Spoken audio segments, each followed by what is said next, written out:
guys, how's it going? I'm back with a Mr. Nightmare video for you guys today. Happy Tuesday. 3 Scary True Dead of Night Horror Stories by Mr. Nightmare. So this one ought to be good. This one ought to be interesting. It basically means like, at first I was like, what does Dead of Night mean? But it just basically means middle of the night horror stories. And it's not really middle of the night for me. It's like 4:49 a.m. right now, so it's like morning basically, but it's still kind of obviously dark outside still, and anytime it's dark I basically consider it nighttime.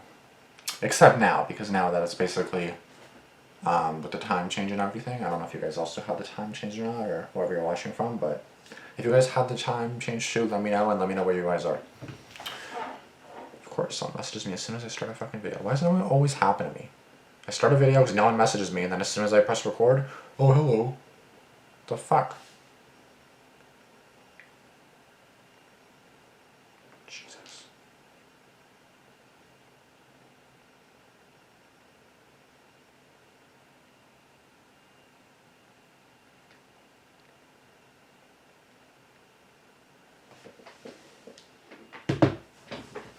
Anyways, 20 minutes, 11 seconds, starting. So yeah, middle of the night horror stories, so I should be safe. Oh good, it doesn't do that thing anymore where it goes down when I press here. Thank you, I love it, okay. Let's go. Stop it, thank you. Yeah, because this could basically be anything, like anything in the middle of the night, and I feel like the middle of the night is terrifying, so. I've always enjoyed late night walks. There's something about the stillness that makes everything feel simpler. Yeah, until... I'm a welder by trade, been doing it for over 40 years now. I live alone on a big farm, just me and my dog Bosley. The house is too large for one person, but I never had the heart to downsize after my wife Maria passed away. My kids moved out years ago, and ever since cancer took her, it's just been me and Bosley. One night, after a long day in the shop, I decided to go for a walk. My property is pretty big, so just a single loop is usually enough to satisfy my craving. The air was cool, and Bosley trotted along beside me. Sometimes I think he likes me more than I like him. I've walked that loop hundreds of times, but as I was heading back toward the house, something caught my eye. I glanced up at the second-story window, the one that looks out from the bedroom Maria and I used to share. For a split second, I thought I saw something move. I stopped dead in my tracks, staring up at that window. There was no reason anyone should be in there. I hadn't been in that room in years, couldn't bring myself to. I felt my blood start to boil at the thought of some stranger breaking into my house. I wasn't going to stand for that. I rushed inside, my heart racing, and ran upstairs. The room was empty, just like I'd left it. No sign of anything out of place. I looked everywhere imaginable, but found nothing. Well, I'm glad he actually checked, and I feel like he didn't check fully though, because I feel like someone would have just said, it's fine, it's probably fine, no one's in there, but I'm glad he actually checked. Yes, I was pretty freaked out, but I was more angry than anything. I didn't take this kind of thing lightly. I figured I had just seen something that wasn't there. Check under the bed, check the closet if there is one, and then check the rest of your house, then you're good to go. I stood there for a while, feeling foolish, but I couldn't shake the feeling that something had been there. The next night, I woke up to Bosley growling. He's a good dog, never barked. I swear, anytime dogs growl, it just means bad news. I don't even have dogs, but as many horror stories I've seen, dogs know what's up. Anytime you hear a growl, be fucking scared, bro. Unless there's something to bark at. I sat up in my bed, listening. That's when I heard creaking coming from upstairs. Oh. It could have just been the sounds of my old house, but my mind went directly to footsteps, which were coming from right above me. I'm sure you could guess which room is directly above mine. Oh yeah. I debated grabbing my hunting rifle from downstairs, but didn't want to go that far. If it came down to it, I was fully confident that I could take whatever was up there hand to hand. Damn. Yeah, but at the same time, it's like you never know if they have a weapon, right? Like, I get that you're, like, you know, like you're tough, you know, yeah, you got muscles and everything, but it's like, you have to have a weapon, then you're fucked, so. My flashlight, I went to check. Again, nothing. The room was exactly the same, untouched. My anger was definitely starting to turn into anxiety at this point. Something didn't feel right in the house. The following night, I came downstairs to find the kitchen lights on. I know I turned them off before bed. I don't leave lights on. There was no question anymore. Someone was in my house. started to panic. I called the police and told them I thought someone might be sneaking around. They came out, searched the house from top to bottom, but found nothing. They were nice about it, told me to call again if I needed them, but I could... Okay, that's good at least. At least you call the cops very early on. Again, like you can't really call the cops. Oh my god, guess what? I thought I saw something in a window. I checked and there was nothing there. Okay, what do you want me to do about that, right? So at least he didn't. At least he called like the first time he knew that something was like off. Because obviously the first two times it's kind of like, well, you thought you saw something, but you can't confirm it, and then you literally can't find anybody. It's like you never know. That could be your mind playing tricks on you. It could be a ghost. Who really knows? could tell they didn't believe me. The next night was the worst by far. I couldn't sleep, so I decided to go upstairs and check the bedroom again. I don't know why. Maybe I thought it would settle my mind. But when I opened the door, I froze. There were clothes scattered all over the floor. Maria's clothes. I had packed them away after she died. Now they were everywhere. Oh my Something god. like this doesn't just happen randomly. And then I saw her. There was a woman standing in the doorway, just staring at me. I couldn't see her Oh my face god, clearly. bro. Can you imagine just someone... Fuck, I just can't, bro. Oh my god. Like, no. But I could tell she wasn't Maria. She was too short. I don't know who she was, but she didn't belong there. I had never been so afraid in my life. Without thinking, I ran at her. She turned and bolted down the stairs and out the front door. By the time I got outside, she was gone. Get the fuck out of here. I searched the property with Bosley, but there was no trace of her. I didn't sleep that night. For months after that, I couldn't sleep. I was constantly on edge, convinced I heard footsteps upstairs at night. Every little noise set me off. I slept with my rifle next to my bed, terrified that I'd have to use it one night. Every little noise set me off. I debated calling my brother to come stay with me, but I wasn't going to do that. I was raised to always handle my own shit, so that's what I did. The nightmare didn't end, though. Oh shit. Like, I was thinking, yeah, the story's over, okay. I was sitting in the living room when I noticed a figure standing in the yard, looking straight at me through the window. It was her again. Fuck, My bro. heart felt like it stopped. Call the police again. I grabbed my hunting rifle and ran outside, Bosley close behind. She was still there, just a silhouette in the moonlight, watching me. Fuck I off. fired a few warning shots into the air, hoping to scare her off. That was enough to get her to turn and run into the darkness. But it's not like that made me feel any better. I was literally being tormented by some random woman who was probably homeless. I couldn't even imagine why this was happening to me. I stood there for a long time, waiting to see if she'd come back. She never did. And that's terrifying. Things like that. Like, it's like, you know, like you guys know what I mean, right? Like you guys are living your life, you know, you got shit to do, you got shit going on, like, I don't know, like let's say you gotta go to bed early, you gotta be up early, and then this fucking woman is like tormented. It's like, bro, fuck off. Like, I already got my own shit going on here. Like, I got work, I got this to do, I got this to do. Like, imagine, like, right now some random bitch, like, comes to the door and starts shit. Like, bro, I'm trying to do YouTube right now. Like, people have their own lives, and then people just love fucking with others, you know what I mean? I don't know what the hell this woman wants, but it's like, lay me alone. Like, I'm just trying to live my fucking life. Like, I don't have time for this. You know what I mean? And then it's like, you're fucking doing this shit. Like, I don't have time for this shit. Get out of here, bro. I haven't seen her since, but I know it's only a matter of time. I'm fully prepared to defend myself, but I don't think living in perpetual anxiety like this is sustainable. Thank God for Bosley. I have no idea what I'd do without him. I'll send an update if anything happens. Yeah, we haven't ever really seen Mr. Namer updates. No one's really sent in any updates, I guess, so. Which is, I guess, a good thing, but it's like, good updates, bad updates, tell me. I work for a catering service, which means I'm on the road a lot, usually late at night. I spend most of my time lugging stuff from place to place in this massive truck the company makes me drive. It's not the worst job in the world, but the hours suck, and it's not at all what I thought I'd be doing with my life. By the time I get home, I'm either so wired from caffeine that I can't sleep, or I pass out the second I hit the bed and stay that way for 12 hours. Damn. I was driving back home one night at like 2 a.m. It was nice to be driving my own car again. As I was approaching my house, I realized I had probably had one too many Red Bulls, and there was no way I'd be able to sleep. On top of that, I hadn't eaten in hours and I was starving. There's a McDonald's right off the highway about 10 minutes from my house. It's usually my first choice when it comes to late night snacks since it's just so convenient. I'm not even one to gorge myself on fast food. I just occasionally get this weird craving that only a handful of fries can satisfy. It's obviously 24/7, and I figured some comfort food would be the perfect thing to help me wind down. I don't remember exactly what time it was, but it was definitely after 2 by the time I pulled into the drive-thru. There were a few cars ahead of me, which I was actually kind of surprised by. It's not like this McDonald's was a busy spot at 2 a.m. on a Tuesday.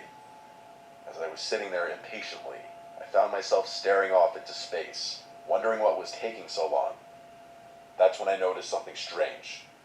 There was an old, beat-up Volkswagen with its windows tinted backed into a spot in the very corner of the lot. The McDonald's itself was only accepting drive-thru orders at this hour, so it didn't make sense why there'd be a car in the lot. There were reserved spots on the other side for... Well, maybe they ordered food and now they're eating in their car. What's wrong with that? Or they're... Oh, I don't know. ...employees, so it couldn't have been one of them. I figured it was maybe just someone eating in their car, which it probably was. There you go. I myself did that from time to time, so I guess I couldn't judge. There you go. It was just an odd sight, to be completely honest. I got my food and started driving away. I didn't want to go home just yet, but I also didn't want to just sit there idling my car. I began racking my brain, trying to think of a good place to scarf down the food. I live in a pretty lush area, so there's honestly a lot of options, but I didn't want to beat around the bush too much, considering how late it was. There's a massive nature preserve literally down the street from my house. It's situated on a mountain and is essentially just an enormous forest. The kicker is that there's a scenic lookout point at the peak with a view of the city. There's a road that loops around the perimeter of the preserve and will take you right to the peak, which is nice during the day. After the preserve closes, though, the road is inaccessible to cars, but still a convenient path to get to the peak without having to walk through any woods. I used to go there with my friends from high school all the time. It was kind of a default spot when we wanted to be outside.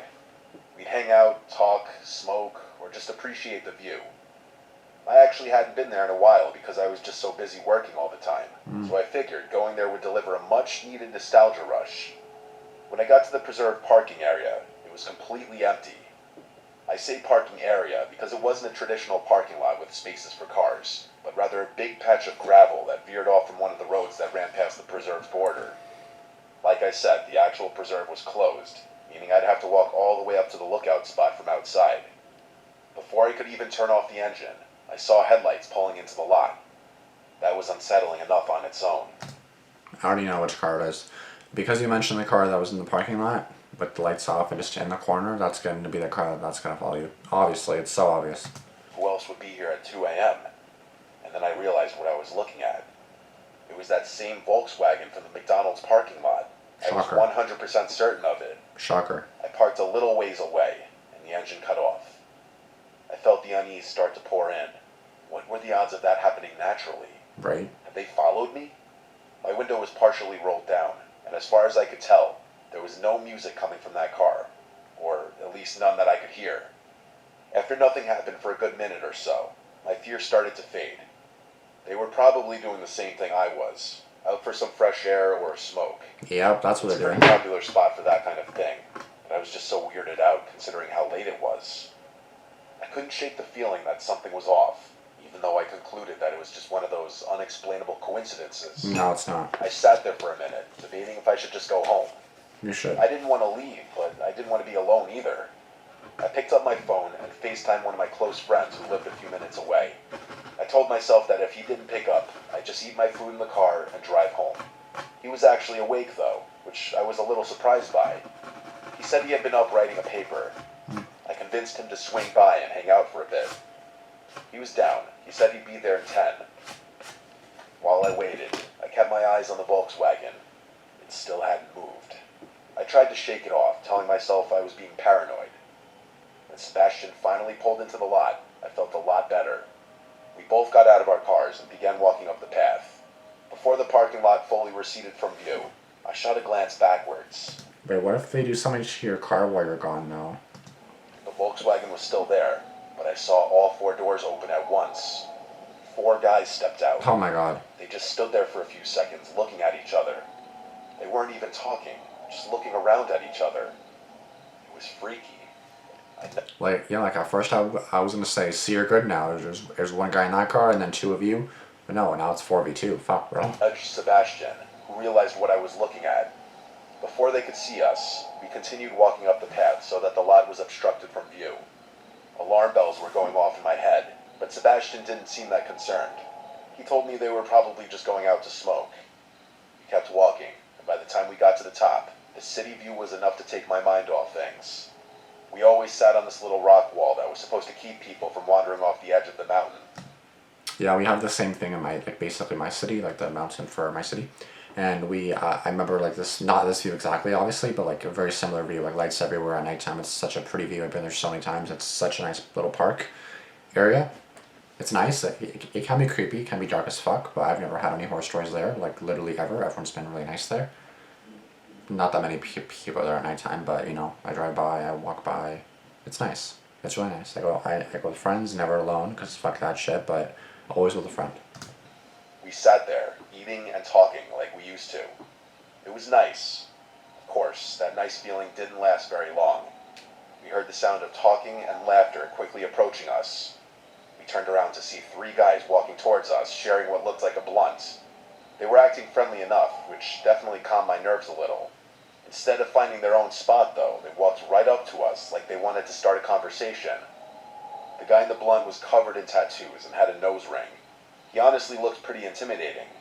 He flashed half a smile before asking us if we wanted to smoke.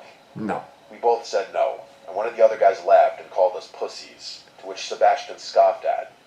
My curiosity got the better Yeah, it's kind of like, fuck you, bitch. of me, and I blurted out a question about what they were doing at McDonald's. The guy holding the blunt dropped his smile instantly and narrowed his eyes. Damn. Like he was caught off guard by my question. His 2 friends did the same, staring at us with cold expressions. They didn't say anything for an uncomfortably long time. That's when I remembered that there had been 4 guys in that car, not 3. One of them was missing. At that point, I was fully prepared to run.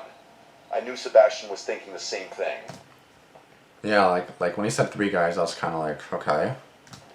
Finally, the ringleader told us that he works nights and that he had just gotten off. He pulled his hoodie up to reveal a McDonald's uniform, I think because he knew we wouldn't have believed him otherwise. He then went on to say he came to the spot every day after work to smoke with his friends. While that definitely calmed me down a bit, something about this situation was terribly off. I could tell Sebastian felt the same. We decided it was time to go. As we started walking down the path, Sebastian stopped and pointed into the trees.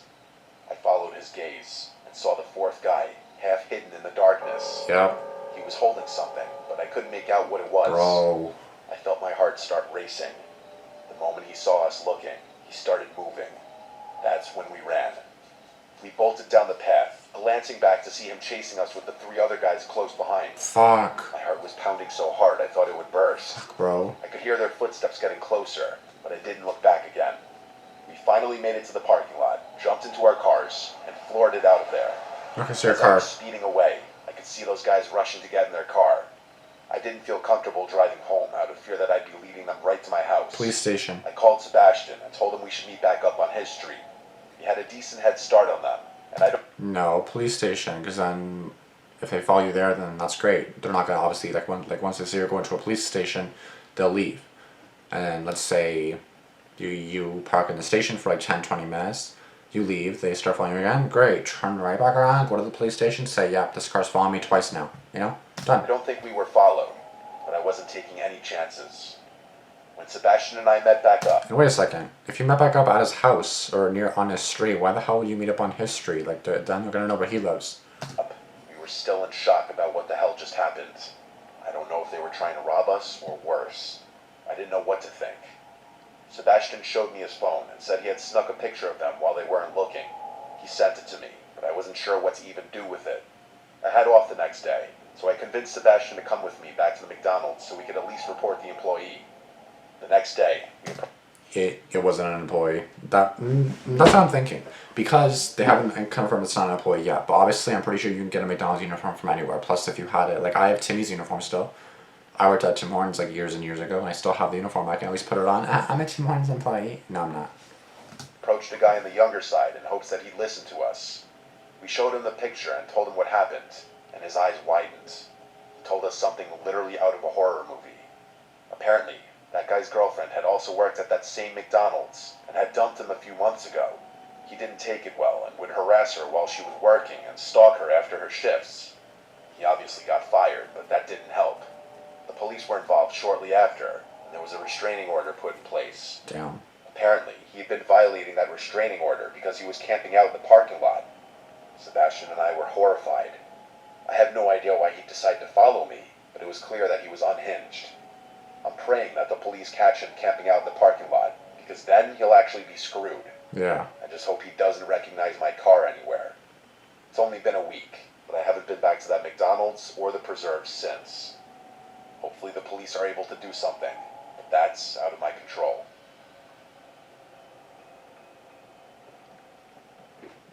Fuck, bro. That's honestly terrifying. I'm sorry for pausing so much, but that honestly is terrifying just to even like imagine that. Because obviously these stories are just kind of like not relaxing, but they're kind of like nice to listen to. You know, little like relaxing, little nice stories to listen to. But then at the same time, it's like listening to these like while you're actually there. Like imagining yourself in a situation and like four guys just chase. It's like fuck, run, bro. Fuck, bro. Forgive me if I don't remember every detail of the story. It happened a while ago. I grew up in Ardmore, Pennsylvania. Not much goes on around here, so finding things to do can be a challenge. In high school, a few friends and I would sneak into and explore old, abandoned buildings. Yep, that's The smart. sort of thing we did at that age. I didn't realize how popular that kind of stuff is until many years later. Apparently, lots of people like to explore abandoned buildings. Anyway, there was this abandoned church that we'd been to a couple of times before. It was in Narberth. I actually remember the exact address, 198 Elmwood Avenue. The place was creepy, but it was kind of our go-to spot for late-night thrills. One fall evening, a few of us decided to hit the church and drink a little inside. It was a chilly night, and the air had that crisp bite to it. There were 6 of us, me, Luna, Gina, Johnny, Max, and Allie. The church sat behind an 8-foot chain-link fence, which we had to climb to get in. The doors were all boarded up, so we always went through a window on the side. Once you were inside, the first thing you noticed was the floor, or lack of one. The entire first floor was just dirt. It looked like someone had ripped out the floorboards years ago, leaving only a hole in the center where a set of concrete stairs led down to the basement. That's where we always ended up, down in the basement. The basement had 3 rooms, but only one. I'm sorry. Like you're trying to die if you go into to the basement of an abandoned building. I get it. The thrill can be nice, but like, is there a chance of death? Probably, and I'm not doing that. So no, I'm good. One had a door. The other 2 just had door frames. The first room we went into was the largest. There wasn't much in it, just some old furniture, broken chairs, a busted couch. I remember having to shush Johnny like 12 times because he was a lightweight, and the tiny bit of alcohol he had was making him really loud and antsy. Being in such a big group was always a plus, though. I felt much safer knowing we had numbers. Yeah. We messed around for a while, drinking and laughing like we usually did. We might have had a speaker playing music, but I don't fully remember. Out of nowhere, a door slammed. Oh And my we god. jumped. That's how loud it was. Holy We fuck. froze, staring at each other with concerned expressions. At first, I thought one of us had closed the door by accident, but no one was near it. Almost immediately, Luna, Gina, and Johnny made a break for it, sprinting up the stairs, leaving me, Max, and Allie behind. See ya. We were the fearless ones, and none of us wanted to leave just yet. My heart was definitely pounding, I fully admit that, but I wasn't going to let the wind freak me out.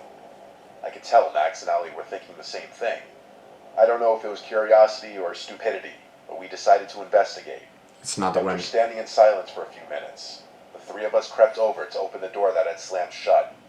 Behind it was a small room, and the first thing I saw was a dresser. The mirror on top of it was cracked, and there were red stains smeared across the surface. At first, I thought it was old paint or something. So obviously it's either a ghost or it's just someone there that physically slammed the door shut. But when I got closer, I realized something terrifying. It wasn't completely dry. The stains still had that sticky sheen to them. Oh my god. Whatever it was hadn't been there for long. I felt the hairs on my neck stand up, and I was having second thoughts about not leaving sooner. Yep. Someone, or dare I say something, had recently been in this room. Then I saw the picture. There was an old photo on top of the dresser. A black and white shot of a woman in a wedding dress. She was smiling, but but there was something off about it. The whole thing gave me a bad feeling. I backed away, but just as I turned, we heard another noise. This time, shit. it wasn't the door. It was coming from one of the other rooms. Was that a gunshot? What was that? This time, Sounds like a full-out gunshot to me. it wasn't the door. It was coming from one of the other rooms. It was coming from the room we had just been in. That's when Max and Allie both decided they'd had enough. I wasn't going to argue with them. We grabbed our stuff and ran out of there as fast as we could. When we climbed back over the fence and hit the pavement, none of us said a word. After jumping the fence, I turned around, and I could swear I saw the silhouette of a person standing in the open window. I still pray that by some minuscule chance my mind was just playing tricks on me, but I'll never know for sure. My friends and I never went back there together for as long as we remained friends. I've actually been back to that church myself, although it wasn't a church anymore. By the time I got around to checking it out again, it was completely demolished. I still have no idea what we saw that night. I'm just glad my friends were there to witness it with me. Had I been alone, I might doubt this whole thing even happened. If anyone wants to do some digging, go ahead. I was never able to find out anything online, but I wouldn't be surprised if that church has a history I don't know about. Yep, that is terrifying, guys. That is terrifying. I'll do a couple comments and then I will end off this video. The second guy, why do you need sitting right at 2 a.m. for McDonald's? Like, take your ass home, bro. Exactly, just go home. Come on. And then, why go alone? Like, just go yourself. Like, go with somebody. I didn't want them to know where I live, so I told Sebastian we should meet in his street. Dude, exactly, right? Like, you're just, like, making it known for his address, bro. Come on. Go to the police station. The second story as well, do set up his friend by, he basically, like, let him in. And then when they escaped, he told them one to meet back at his place. Yeah, that's fucked. That honestly was crazy, because at first I was like, wait, yeah, like, your friend is basically just coming, like, you basically want him there to protect you, but it's like, at the same time, because, like, the only reason he called him was because he felt uneasy, and I'm assuming he didn't actually say that. He just said, oh yeah, come, let's hang out.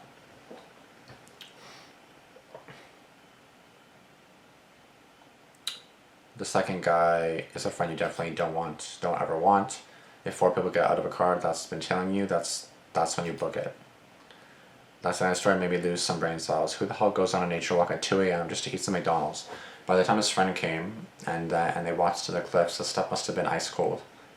Right, that is true. Getting mugged would have been less painful than eating some frozen ass fries. They wouldn't be frozen, but they'd be colder for sure. You should make a continuous stories too. Yeah, when they email you later about stuff that happened, they sent their story. Maybe nothing even got sent. Let's see what Instagramer said. It would be difficult because some viewers wouldn't have heard the previous stories, and then not everyone will come back to watch them, etc. It would be kind of messy, but maybe I'll try it eventually.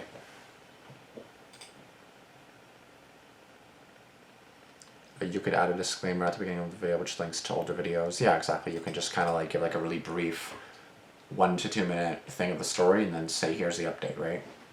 Then it would still probably be like 20 minutes. Like, don't like cut it in half. It's more work, but poor Sebastian broke up without even knowing it. Just Sebastian is going to use enemies with friends like that. Why the second guy intentionally invited his friend to a dangerous situation? Didn't seem like he even told him about the car at all. You gotta go with the homie, I'd take bro too. Do number 2, food gonna be ice cold and soggy by the time he eats it. For someone hungry, he sure did a lot.